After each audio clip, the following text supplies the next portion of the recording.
Alright, we're continuing our tutorial series and our Abstracts tutorial series, and we're looking at Abstracts number 6, which you're looking at on your screen now. And this is an effect that I tried to get that was similar to the end credits to the movie Oblivion with Tom Cruise. If you've seen that movie and watched the end credits, there's this really cool animated piece that happens at the end where it looks like satellite photography overlaid with some pretty cool mapping and digital type stuff.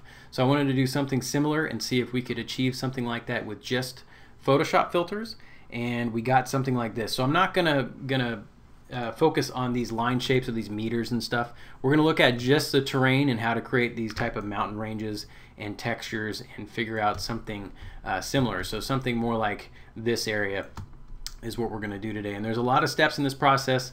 The overall filters are kind of RAM intensive and processor heavy, so you might have to pause and come back and let Photoshop do what it's doing and just kind of go work at your own pace. So also, if you want the full version of Abstracts 6, it's up on the shop bundled with Abstracts 5, and the Photoshop file that we create from this tutorial will also be available below. A link to it will be below where you can download that and look through it and play around with it. So let's go ahead and jump in, and I'm going to create a new document that's 1600 pixels wide by 1600 pixels tall. And these dimensions, I just like to use squares to work with. You can use any dimension size. The resolution I have set at 72. If you do bump the resolution up though, please be aware that that will affect your tool sizes when I mention pixels and things like brush sizes and things like that. So for the time being, we're just using a screen resolution, and we're going to build from there. So let's press OK, and I'm going to go ahead and size this up so we can see what we're doing. And this whole effect is based on the clouds filter. So make sure you have your default colors checked here. If you press the default color icon, you will get black in the front and white in the background. And that's what we're going to build our clouds off of. So let's create a new layer and run our clouds filter. So filter, render, and we're going to go to clouds. So you want to press Ctrl F maybe a couple of times depending on what you want to get. So remember that the dark spots are going to be the valleys in a sense, and the brighter spots will be your mountaintop. So you want something, ooh, this is kind of cool, maybe I'll stick to this. And we're going to scale this up as well. So I'm looking at this area kind of down here. So I think I want to play around with that area and see if we can use that for our mountain range. So I'm going to press Ctrl T because I want to scale this up. And up here you have kind of a percentage, or you do have a percentage that you can use to turn this up. So I want to basically triple it in size and go 300% wide by 300% tall. I'm going to press enter a couple times to make that stick. And using my arrow tool, I'm just going to kind of pull this down and to find kind of a mountain range that I want to use. So let me zoom out so I can see the overall canvas, and you want to find, let's see, I like how that makes a shape like that, maybe something like this. So this will be a mountaintop over here, and this will be mountainous, and then this will be kind of canyon type thing. So I'm going to make sure I have a copy of this in my back pocket. So I'm going to press Ctrl J, and that original layer, I'm just going to name it original so I don't lose it. And then this layer, let's go ahead and modify it a little bit. So I want to adjust the levels. So let's go to Image, Adjust, Levels, and we want to boost the contrast a little bit. So I'm going to pull the leftmost slider in and then the rightmost slider in as well, and get some hot spots and some darker spots here and boost the contrast. So I'm going to press OK, and we're going to work with this. So I'm going to press Ctrl J yet again, and for this layer, we're going to turn this into our topography type layer. So we want to go to filter, and we want to go to filter gallery. Now filter gallery will let us run this effect called paint daubs, and it's under the artistic folder. So you want to select paint daubs here, and I'm going to let Photoshop catch up. It's still kind of rendering out this stage for me, or this canvas. So I'm going to let the progress meter go, and looks like we're just about there. All right. So this will help kind of blur things up a bit, and it works very similar to the posterize effect. Ooh, that's a cool area too. So we want the brush size to be 27 and the sharpness to be 0, and the brush type to be simple. So press OK, and you're going to see that just kind of made everything a little more fluffy. So what we want to do here is we want to create some edges. So we want to find those outlines that make that topography style. So next thing you want to do is go to Filter, and you want to go to Stylize and find edges, and you're going to end up with kind of just a white screen. So let's go ahead and we want to make those edges really pop. So let's go to Image, Adjustments, and go to Levels again. And this leftmost slider, we're going to drag it almost all the way over, and you're going to see those lines start to appear. So I have it set over at about 210, and how far you pull that slider over is really based on what area you chose to be, or what area you chose to be your mountain range and stuff. So I'm going to press OK and leave that like that, and go ahead and I'm going to zoom in one time so we can see what we're doing. Okay, so I want to change this blend mode though to color burn for now, and I'm probably going to leave the opacity as it is. I think I like how this is working, so let's go ahead and do this for now, and let's start building our kind of pixelated layer. So the layer below this, the one that we have that we manipulated and adjusted the levels on. So I'm going to go ahead and name this so I don't forget. I'm going to say levels, so I know what layer I've got. So I'm going to press Ctrl J, all right, and make a copy of that, and then I'm going to press Ctrl G to group it. All right, so let's go to our copy, and we're going to run another filter on this. We're going to go to Filter, Pixelate, and we're going to go to Mosaic. And we want to run a cell size of 20. All right, and that's going to give us kind of our pixelated kind of grid looking feel. So we're starting to get this effect set up. Now what we want to do is start to peel apart the areas that need to be mountaintops and the areas that need to be kind of the darker range. So what we want to do is we want to create a mask to get rid of this mosaic filter that happened in our bright spots. So let's select the group for now, and we're going to go to Select Color Range. Now color range, we want to make sure we have image selected, and we want to select highlights. All right, so this is just going to grab the most bright spots of this entire image. So let's go ahead and press OK. All right, and you'll see a selection appear around the bright spots. Let's go ahead and feather this. So select, modify, feather, and you want to go about 15 pixels. Let's press OK. Now, since we're going to knock this part out essentially in a mask, we need to invert it. So let's go to Select, where is it? Inverse, or Shift Control I. All right. So now we've got basically the midtones and the shadows selected. So with our group selected here, let's go ahead and give that a layer mask, and you'll see that our mosaic areas left the brightmost spots in our map here. So we're getting closer to that effect. All right, the other thing we want to do is we want to do kind of the reverse to our topography type effect. We don't want the range to be so far into the shadows here.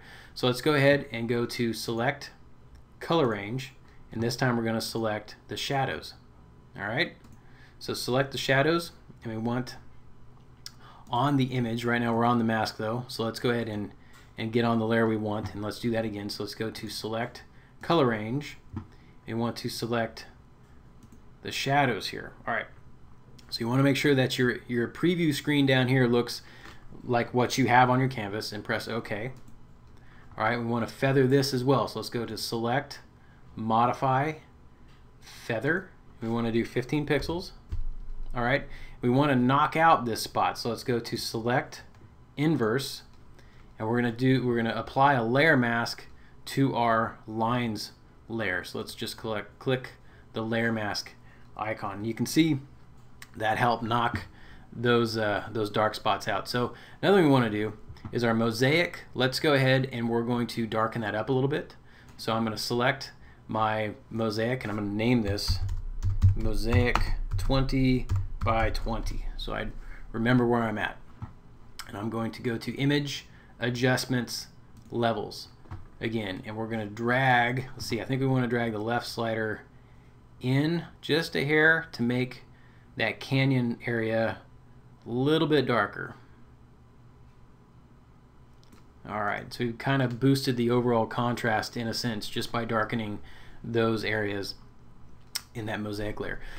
All right, so the first step we want to do to the mosaic layer is we're going to create a duplicate and we're going to turn it into a grid effect. So press Ctrl J on your mosaic layer, and we're going to go up to Filter, and we're going to run the Find Edges effect again. So let's go to Stylize, Find Edges, and you'll get something like this. Alright, so let's adjust the levels on this. So let's go to Image, Adjust, Levels, and we want to darken the essentially these grid lines a little bit. So let's drag the leftmost slider in again and darken those up, and that's at 116 for that left slider, and the middle is at 1 and 255. So let's press OK. Now we've got this flipped essentially, so let's go to Image, Adjustments, and we're going to go to, where is it, Invert, or Control I. Okay, and then let's set this blend mode to Lighten. Alright, and then let's finally turn the opacity down a little bit to maybe around 70% for now. Alright, so that's going to make that nice little subtle grid effect pop out of there. Now we want to do another grid layer above this, but we're going to use a pattern for this one. And since our cell size for this one was 20, let's do a grid layer of about 80. So while we're still in this group, we can, this is more on personal preference on where you want this grid to live. I'm going to keep it so where it's masked out from the highlights areas. So I'm going to press create new layer icon. Alright, and we're going to go to File, New. We're going to create a document that's going to be the size of our pattern tile. So the width will be 80 and the height will be 80. So we want to do an 80 by 80 grid. So I'm going to go ahead and I'm going to size this up and drag this out. Alright, now the background you want to fill with black, and I'm going to use my all-time favorite keystroke, which is Ctrl Delete to fill that, and I'm going to create a new layer above that, and we're going to build our grid pattern.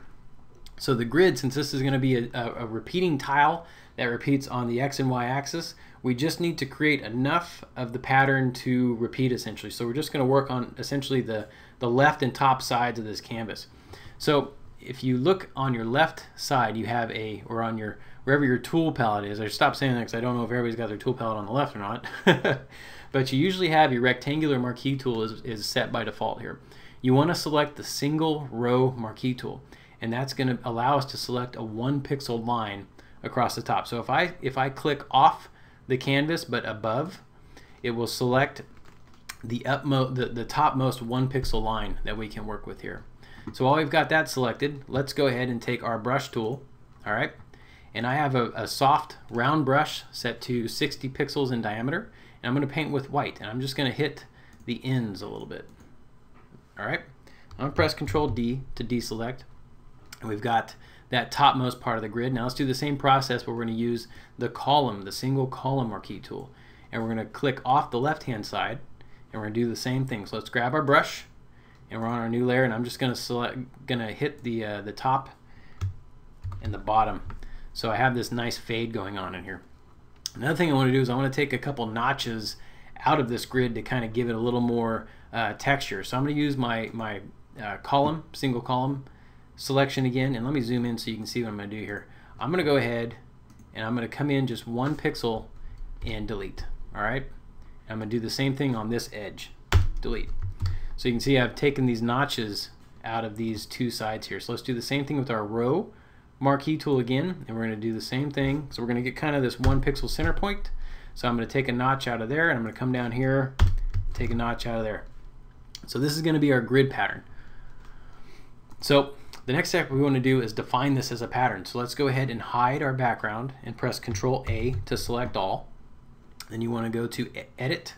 You want to go to Define Pattern. And we're going to name this grid 80 by 80. And I'm going to press Enter.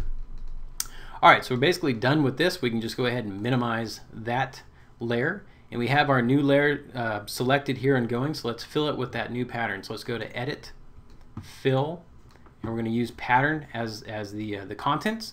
And the custom pattern will be the endmost pattern here. It usually appends or adds your newest pattern to the end here that you create. So let's press OK, and that's going to fill that layer with this grid. Now this is a bit too bright, so let's play with the opacity and turn this one down as well because we want this to be just a very subtle grid. So I'm going to choose maybe around 30% for something like that, and then let's zoom back out and you'll see this effect is really starting to take shape.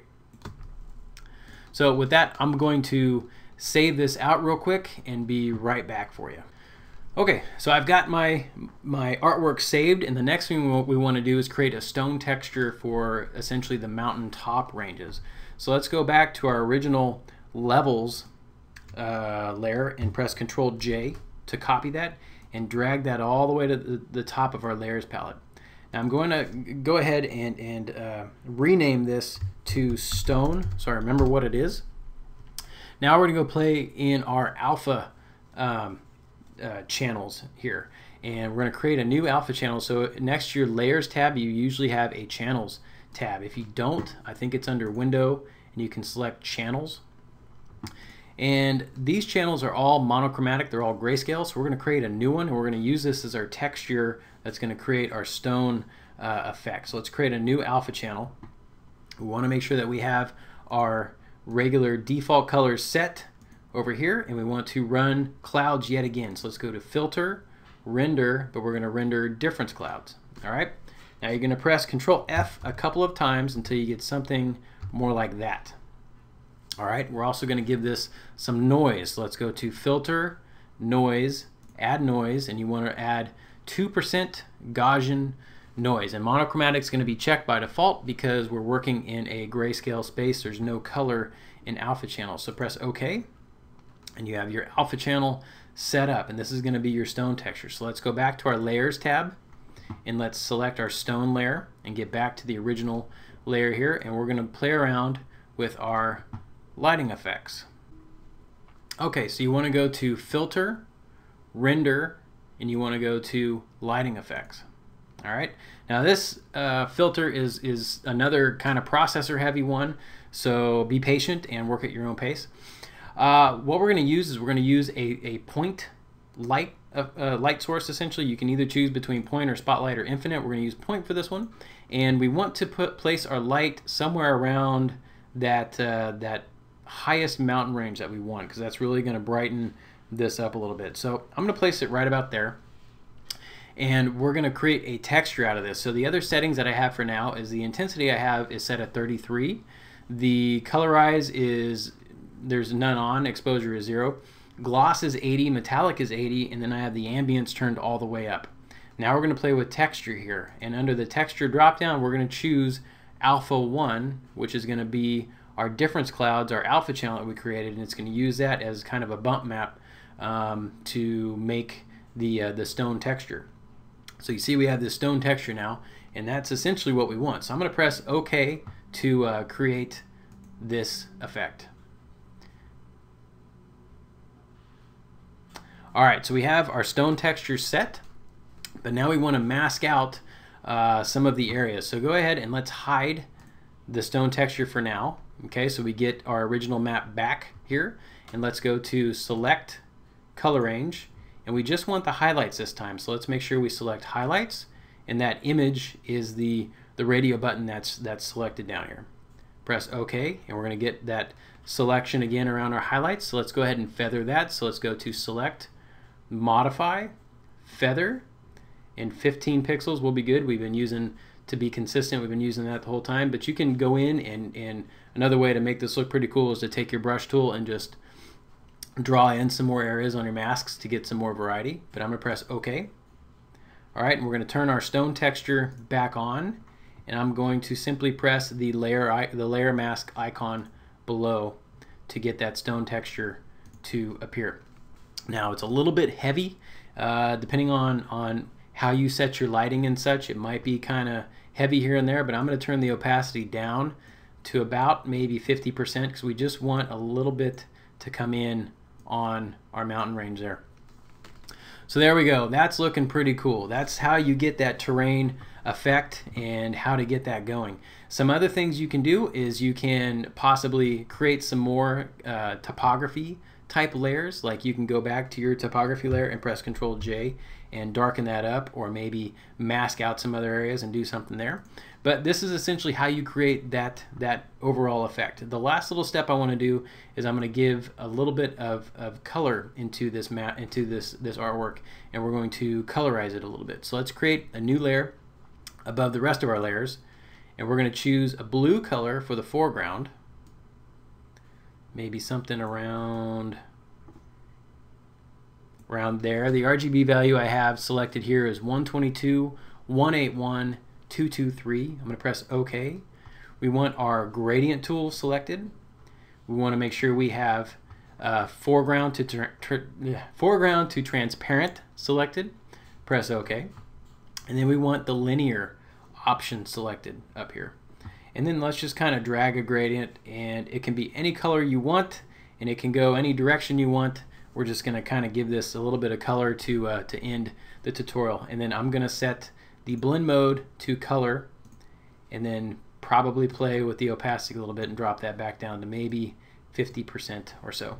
And that gives it just a nice little blast of color in there to pick things up a little bit. And let's look at our effects side by side with Abstract 6 to see how close we got.